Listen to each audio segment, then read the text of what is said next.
Come on, while you're still single, okay?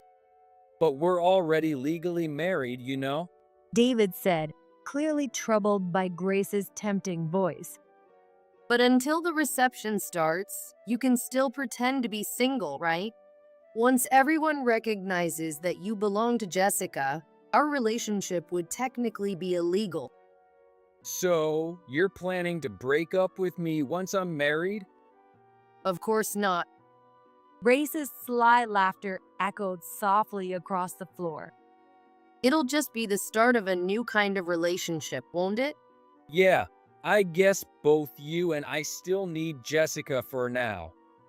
Exactly. We need the CO to keep working hard and earning money. Almost as if waiting for those words, the two of them reached for each other, tangled in an embrace. It is with great regret that we must announce our divorce at this reception. Hey, you are carrying your joke a bit too far. When I turned on my phone, there it was. My name is Jessica Rose. I'm 29 years old. I am the CEO of a startup company. I ventured into a niche industry, and it's been fairly successful. The job mainly involves matching one type of professional with another. Not just a one-way service where workers take on client jobs, but where they find partners to complement their shortcomings. That's a simple way to describe what we do. I used to be in sales, but after meeting so many different professionals, I had an epiphany.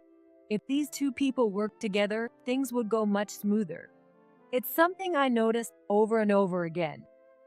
Being a small company, unlike the big firms, we can be more hands-on. Word of mouth started spreading, and thankfully, we've been consistently busy with work. It was 4 years ago, when I was 26, that I decided to leave the trading company I worked for and start my own business. At that time, I was dating David, who later became my husband. David was a bartender at a favorite shop bar of mine. Jessica, you really seem like a business person. He once said, even though I was still an employee thinking about starting my own company.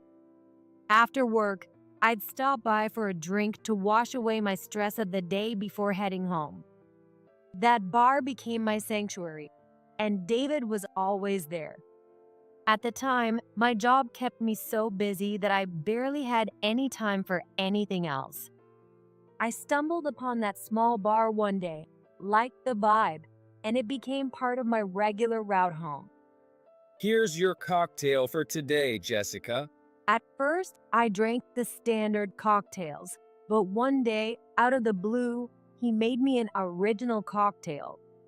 It was sweet, with a slight bitterness, reflecting exactly how exhausted I felt back then. That moment brought us closer, and it didn't take long for us to become a couple. David was also a big part of why I decided to start my own business. I'm just a hired bartender now, but I plan to open my own place someday. David's dream of having his own bar eventually became my dream too. So, I quit my job after 4 years and launched my business. I want to support you, Jessica. David said when he proposed, and I accepted. We decided to wait before having our wedding ceremony. We got legally married first and started living together. I've decided to go independent, just like you, Jessica. As soon as we moved in together, David said, But I need a little help getting started. Could you lend me some money, please? it was obviously about money. The company I worked for was a large corporation with high salaries and bonuses, and I had a lot of allowances due to my good sales performance. I also had substantial savings since I started investing while I was still a student. To start my business, I only needed a computer and some office equipment. I decided to set up my office at home, so there was no need for additional rent. It could be started with just a minimal cost. Starting a bar, however, was a different story. It required much more money. I loved David, and he was the one who pushed me to follow my dreams. After some thought, I decided to provide the funds. David was thrilled, but while I was happy to help him, I couldn't shake the feeling of unease. He said he wanted to support my business. That's what he said when we got married, but as soon as we did, David started depending on me instead, and I couldn't help but feel a little disappointed. But that was only a small part of it. The feeling of being able to fulfill the wishes of someone I love was indeed overwhelming. I think the joy outweighed everything else, though I still carry a slight pain in my heart.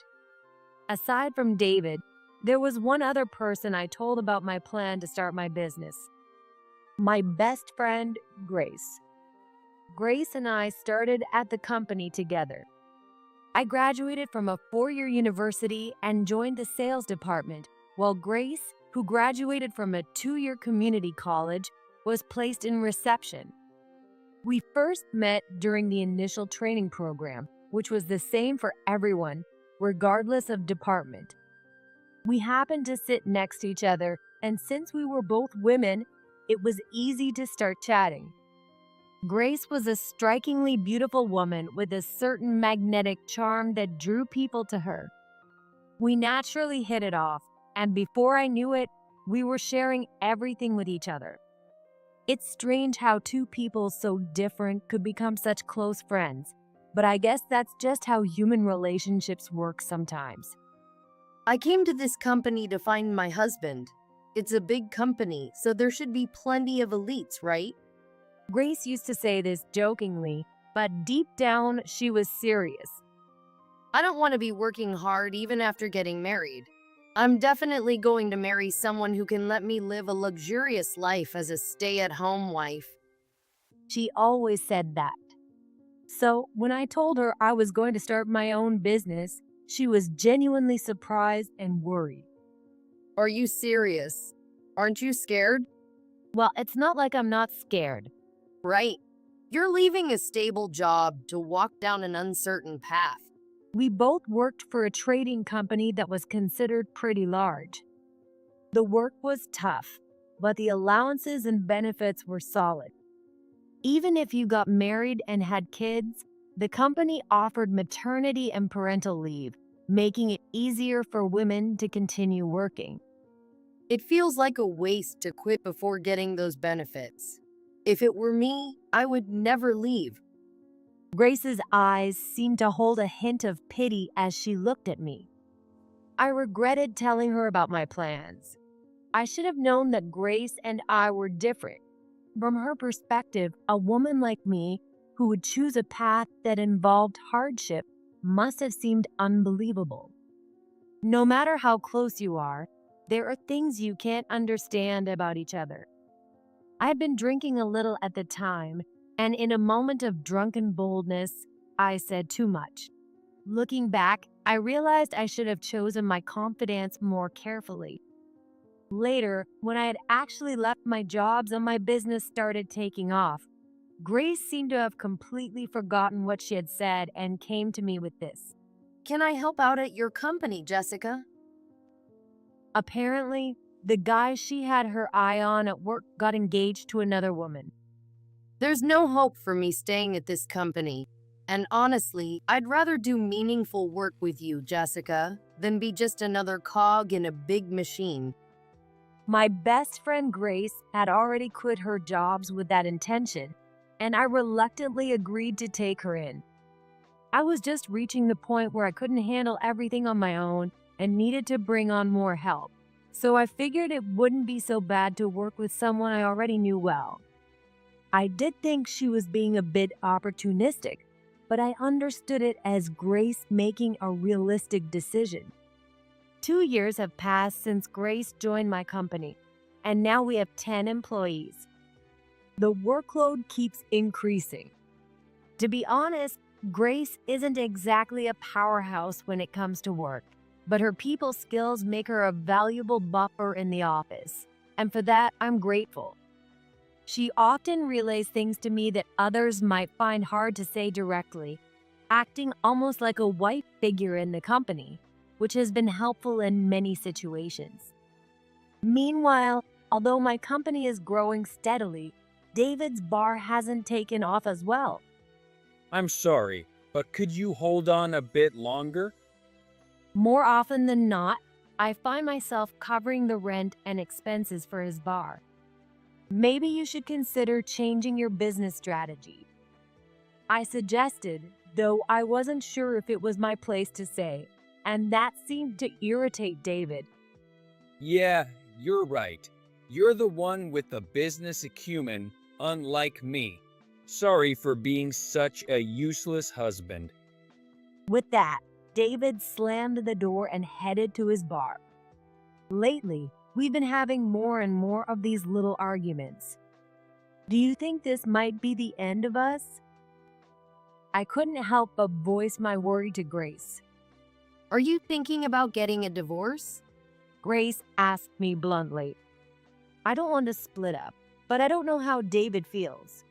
And maybe, almost as if confessing, I finally voiced a suspicion I had been keeping inside. Maybe what? Maybe David has another woman. I had started noticing things a while ago. Our work schedules don't align, so David and I have different routines. I work from early morning to late afternoon, but my schedule can vary since I do both remote work and go out for meetings. David works evenings to late at night at the bar. We try to find time to spend together as a couple, but the mismatch in our schedules makes it difficult. Is it not going well? I answered just as honestly. I don't know. We usually talked when we saw each other, but that was about it. How many years have you been married? 3 years. Maybe it's just that phase. I feel like I've heard about this before. It's true that the excitement from when we were newlyweds is already gone. They say that once you become family, it's different from being lovers. I couldn't help but feel a bit sad as I found myself agreeing with everything Grace was saying. So, Jessica, what do you want to do? Are you thinking about divorce? Hearing that word made my chest tighten. I don't think that's what I want. Then maybe you need to inject some life into your marriage. What? Grace suggested that we do something to revive our stagnant relationship. Why not have a wedding? Although we had registered our marriage, we never had a wedding because we wanted to wait until life settled down. Could something like that really bring back a fading relationship? And how would I even bring it up to David? Don't worry, I'll talk to him. You just leave it to me, Jessica. I decided to go along with Grace's suggestion. I'm sorry. I've kept you waiting and relied on you for too long, Jessica. David said this while holding me tightly. Grace scolded me. She said she wouldn't forgive me if I made her best friend cry. It seemed that Grace had managed to talk to David about it. How about we have a wedding? And so, in our 3rd year of marriage, we ended up having a wedding and reception. It was unexpected, but as I prepared for the ceremony, I realized I was getting excited. What was this feeling? Was it the excitement of a bride? The feeling of stepping forward as a married couple with the one I love? Even though we had been legally married for 3 years, it felt strangely new. Maybe ceremonies and events have the power to uplift people's spirits. And then my wedding day came. The venue was a famous hotel with a chapel. After the wedding, we planned to hold a reception in one of the rooms there. We invited our families, friends, and colleagues, making it a proper wedding. We exchanged vows in the chapel, pledging eternal love, and the wedding went off without a hitch. After the ceremony, we took some commemorative photos and had a short break before the reception. I pressed my flushed cheeks, still buzzing with the excitement of being a bride, as I returned to the waiting room. Just as I was about to turn the doorknob, I realized something was off. This wasn't the bride's room. It was the groom's, David's room. Maybe I got the rooms mixed up in all the excitement. As I reached for the door, I suddenly felt a strong urge to check on David. Maybe he was feeling just as nervous and excited as I was. Without thinking, I gently and quietly opened the door a crack, intending to call out to him, but I stopped in my tracks. I heard a woman's voice coming from inside. Not just any voice, but a voice I knew very well. Normally, it wouldn't be strange to hear these two talking, but today was our wedding day, and it was the voice of one who should not be in the groom's waiting room. A wave of dread washed over me. Instinctively, I pulled out my phone from the pocket of my dress and switched to recording mode. If I slipped it through the crack in the door, I might be able to capture what was happening inside. Even if I couldn't get a clear video, at least I could record the audio. I pressed my ear against the door to listen. You were amazing, darling. Did you fall in love with me again? Of course. It sounds like an appropriate conversation for two people in this room, if this is the groom and the bride. But here I was, the bride, standing outside, listening to them. The conversation continued, full of sweet, flirtatious banter. Why on earth were these two talking like this? Maybe because the excitement of my wedding day had suddenly vanished. I found myself disturbingly calm in this situation. Normally, I'd expect to be furious and storm into the room, but instead, I was collecting evidence like a spy, keeping my presence hidden. Hey, let's do it. Grace's voice dripped with a clingy tone, and as she seemed to ask David for something. Come on, Grace. This is really risky. David said, trying to sound like he was holding her back, but there was a hint in his voice that he wanted the same thing. It's okay, right? You're still technically single, aren't you? But we're already married. David replied, sounding a bit troubled by Grace's advances. But until the reception starts, you can still act single, right? Once everyone recognizes you as Jessica's, our relationship would be illegal. So, are you planning to break up with me once I'm married? Of course not. Grace's sly laughter slithered across the floor. It'll just be the start of a new kind of relationship, right? Yeah, I guess both you and I still need Jessica for now. Exactly, the boss needs to keep bringing in the money. As if they were waiting for those words, the two of them fell into each other's arms. Soon I heard the sound of heavy breathing, rustling fabric, and furniture creaking. I couldn't bring myself to witness it with my own eyes, but I knew my phone had recorded everything. Once the noises subsided and I couldn't hear their voices anymore, I slowly pulled my phone back from the door, turned off the recording, and quietly stepped away. I entered my own waiting room next door as if nothing had happened. It was only then that I realized my hands were trembling. I was scared to watch it, but I knew I had to. I checked the video I had just saved. It's clearer than I expected, I muttered, my voice sounding like it was echoing from the depths of hell. What should I do with this? A groom on his wedding day having an affair with the bride's best friend in the waiting room. It sounds like the title of a cheap porn video. Somehow, it all made sense now. The suspicion I had about David seeing someone else, it all fell into place. As soon as Grace heard about it, she and David moved quickly. They probably couldn't afford for me to divorce him. David needed me to keep funding his bar, and Grace was likely getting some sort of allowance from him. I was nothing more than a convenient cash cow for them. They wanted to secretly keep their relationship going while extracting as much as they could from me. That's what today's charade was all about. They probably thought that by dangling the dream of a wedding, they could keep deceiving me for a little longer. How foolish they must think I am. But I have to admit, I was naive. I trusted them and ignored the signs. But now, looking back, so many things were off.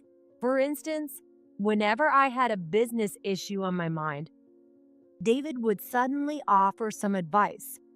Grace must have been leaking information about my work to David, trying to steer things in their favor.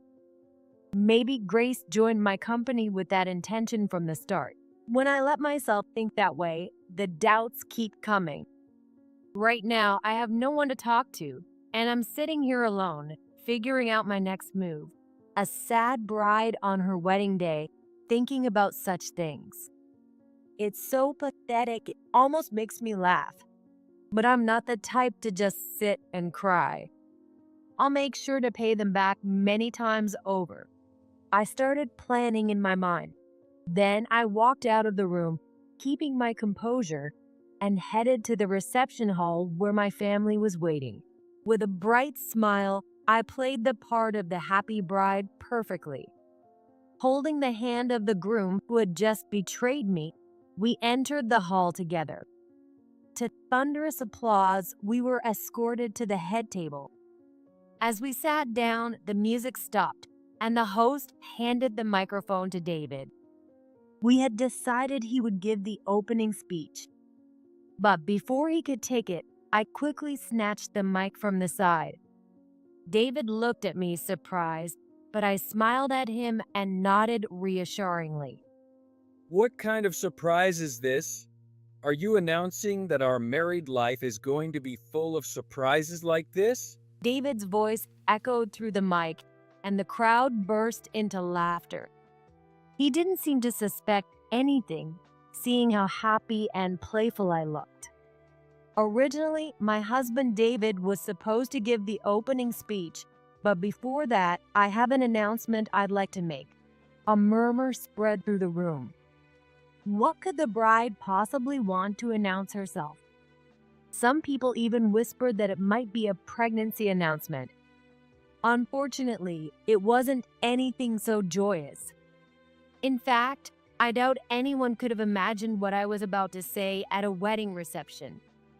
Thank you all so much for gathering here today to celebrate with us. First, I want to express our deepest gratitude. When I thanked everyone, David stood up in a panic and thanked all in the same way.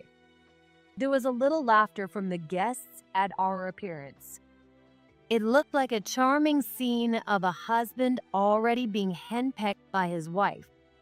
What I'm about to announce is something that even David doesn't know about. This is the first time anyone is hearing this.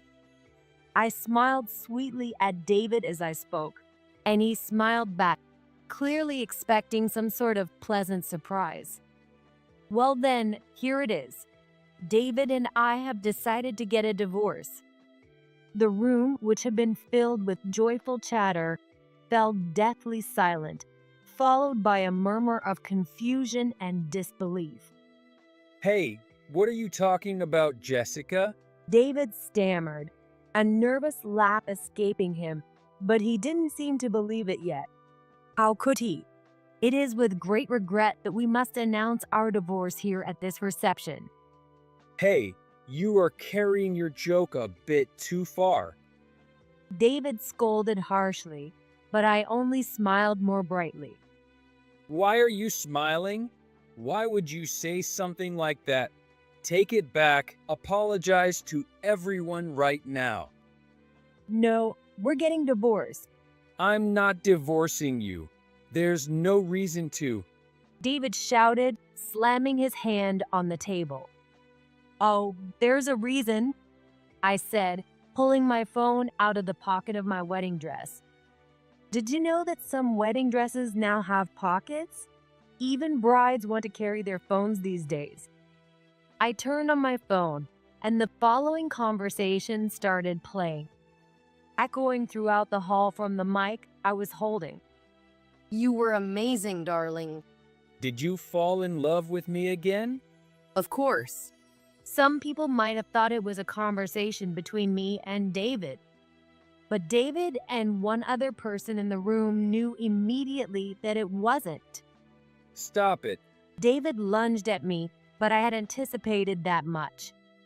I quickly turned and ran, clutching the phone and microphone. I said stop it. Even if some people initially thought it was just a conversation between David and me, his frantic behavior would have made it clear that something was off. I skipped ahead in the video and played the key part. But until the reception starts, you're still technically single, right? Once everyone recognizes that you belong to Jessica, our relationship would become illegal. So, are you planning to break up with me once I'm married? Of course not. By now, everyone in the room understood. This was a conversation between the groom and someone other than the bride. And they likely realized it took place just before the reception began. It'll just be the start of a new kind of relationship, right? Yeah, I guess both you and I still need Jessica for now. Exactly. The boss needs to keep bringing in the money. Just as the sounds of something beginning could be heard, I turned off the recording. From here on, it's not the kind of content that's appropriate for everyone to hear. And just so you know, this phone doesn't only have audio, it has video as well. The room erupted in a chaotic murmur as people realized what was happening. I looked over to the table where my employees were seated. Their Grace sat silent in her red dress. While the others were buzzing with confusion, Grace remained frozen. Somehow she looked like she was trembling. As I stared at Grace, David seized the moment, snatching the phone from my hand and smashing it to the ground, stomping on it. There, now there's no evidence. Serves you right. David shouted, his voice tinged with madness as he stood there panting. Now there's no reason for our divorce. I'm not leaving you. His eyes were bloodshot. Too bad for you. Even if you've destroyed my phone, the data is backed up in the cloud. I can make as many copies as I need. At my words, David collapsed in defeat. It wasn't long before everyone knew who David's affair partner was. The employees recognized Grace's voice and demeanor. My family, who knew Grace well, were initially in disbelief when I told them, but their disbelief quickly turned to anger. David's parents, on the other hand, were so devastated that they practically begged for forgiveness at the reception. It was hard to watch, and I felt a twinge of guilt, but there was nothing I could do. Naturally, the reception was called off. I apologized to the guests many times, but no one blamed me. The groom engaged in an affair with his mistress right before the wedding reception. Everyone's judgment turned against David. David sat on the floor like an emotionless doll. He couldn't even react to the cold stare. Grace had disappeared from the venue at some point. But no matter where she went, I would make sure to track her down. I whispered that to myself in my heart. Our divorce proceedings went smoothly. In his state, David had no grounds to argue.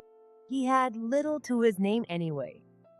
Despite calling it his bar, it was really just a name.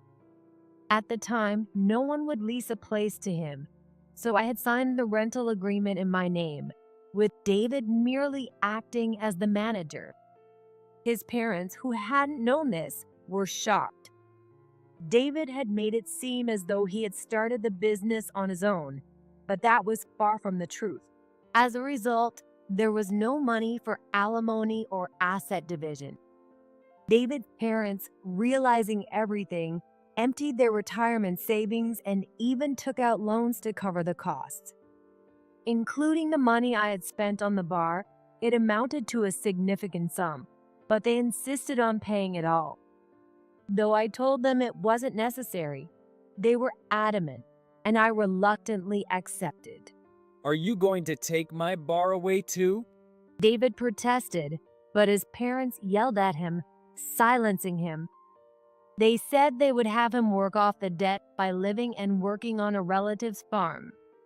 David, who had always liked the urban, sophisticated lifestyle, would now be working in the country, something he had always despised. To me, it seemed like the most fitting punishment. Maybe this would help him appreciate the dignity and importance of such work, but whether he changed or not no longer mattered to me. As for Grace, she disappeared for a while. But I contacted her parents, and when she returned to her family home, they ensured she was brought to the table to face the consequences. After fleeing the reception, Grace apparently sought refuge with a few men she knew, but they eventually grew tired of her and kicked her out. After bouncing from one place to another, she eventually had nowhere else to go and had to return to her parents' home. It's not my fault. David was the one who fell for me and made the first move. No matter how you try to spin it, the fact remains that you had an affair with my ex-husband while we were still married. I will be taking legal action for damages. I don't have a penny to my name. Grace's parents were furious at her brazen attitude, but nothing they said got through to her. Like David's parents at the reception, Grace's parents repeatedly apologized and offered to pay the compensation, damages, and even the reception cost. I felt sorry for them, just as I had for David's parents, but since Grace couldn't pay herself, I decided to accept their offer. However, I declined the reimbursement for the reception costs, as David's parents had already covered that. Grace seemed truly bitter about the situation and, in an attempt to spite me, ended up revealing everything. While I knew she might have exaggerated some things to make herself look better, I believe the core of her story was true. According to Grace, she had been deeply resentful ever since I got married and became independent. I am prettier, more urban, and more loved by men than you. But you, who I thought were plain and boring, married someone as handsome as David and became the CEO. I couldn't stand it. Grace tried to find a suitable man who could outshine me, approaching several promising male colleagues, but none of them saw her as more than a fling. Grace had a reputation as a notorious flirt since the time I was still at the company, so it's no wonder no one saw her as marriage material. I had warned her many times. If she was serious about finding a husband, she needed to be more cautious in her behavior. But Grace never listened to me. You just don't get it, Jessica. You can't understand what it's like to be a woman like me, who's always being pursued by men. She would sigh and brush off my advice, so I eventually gave up on talking to her about her relationships. I've always looked down on you, thinking you were just throwing yourself into work because you weren't attractive enough to get a man. So when I heard you were becoming the CEO, I was determined to find a way to ruin it for you. All the while, I had no idea, continuing our friendship, only to have her eventually go after my husband. When Grace realized no one at work would take her seriously, she set her sights on David. She wormed her way into my company, pretended to be supportive, and seduced David, hoping they could take over the business together. In truth, I had known David had been unfaithful from time to time. He was always that kind of person, and I figured that if it was just a little thing fueled by alcohol, it was something I could overlook. As long as it was a brief fling and I didn't find out about it, I thought I could turn a blind eye. As long as he came back to me, I thought that would be enough. But when I talked to Grace about it, I felt uneasy, like something was different this time. Back then, I still had feelings for David and was serious about not wanting to break up. So I turned to Grace, who I thought knew a lot about relationships, and that's how things ended up the way they did. I heard him say that your company only exists because of him. He said there's no way a woman could run a business on her own. And believing that is what got me into this mess. Grace had flattered David, encouraging him to exaggerate his role in my success. And David, driven by pride, started believing his own lies. Grace, in turn, fed information about my company back to David. David pretended to be worried about me, gave me some advice, and then felt like he was really running my company. But while I listened to David's advice, I never let it sway my decisions. I knew the fate of my company and employees rested on my shoulders. If David's advice made sense, I'd acknowledge it. But if it didn't, I'd thank him and move on.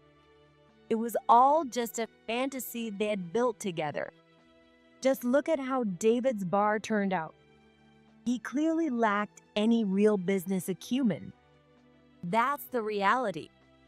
After I took everything I was owed from David and Grace, I decided to cut all ties with them. I have a company to run and employees who depend on me. I don't have time to dwell on such things. I've already caused everyone enough worry with this situation. Of course, word about the two of them still reaches me from time to time. As for David, I've heard he's settled into working quietly on the farm. Whether he's lost the will to resist or perhaps found that he actually suits the work, I don't know. And I don't care. All I know is what his parents have reported to me. Perhaps they told me in the hope that I'd reconcile with a reformed David, but I only responded with, "Good to hear," and left it at that. Grace, on the other hand, was brought back home by her parents and was quiet for a while, but eventually ran away and is now missing. A friend once mentioned seeing someone who looked like her in the nightlife scene, but it could have been someone else. Whatever the case, what she's doing now is none of my concern. There was a time when it was really hard. Having something like that happen at the reception full of people, it was humiliating. Of course, as the victim, I was also subjected to prying eyes. Some men even approached me, thinking of me as the poor woman betrayed by her husband and best friend. But I brushed them all off and threw myself into my work. Now, I've regained my composure. My company is thriving. After going through such a tough time, I'm surrounded by people I can truly trust. When you're vulnerable, all sorts of opportunists come out of the woodwork. But thanks to them, I've managed to clear them out and rebuild a solid foundation. I'm not ready to love anyone again just yet, but maybe someday I'll find someone special. For now, the most important thing is to keep my emotions clear of love and friendship that might cloud my judgment. It was a tough lesson, but I've learned it well. I know that truly becoming happy is the best revenge against those two. I'll keep moving forward with my eyes set on that day. After all, it's when we overcome failures that we truly reveal our worth.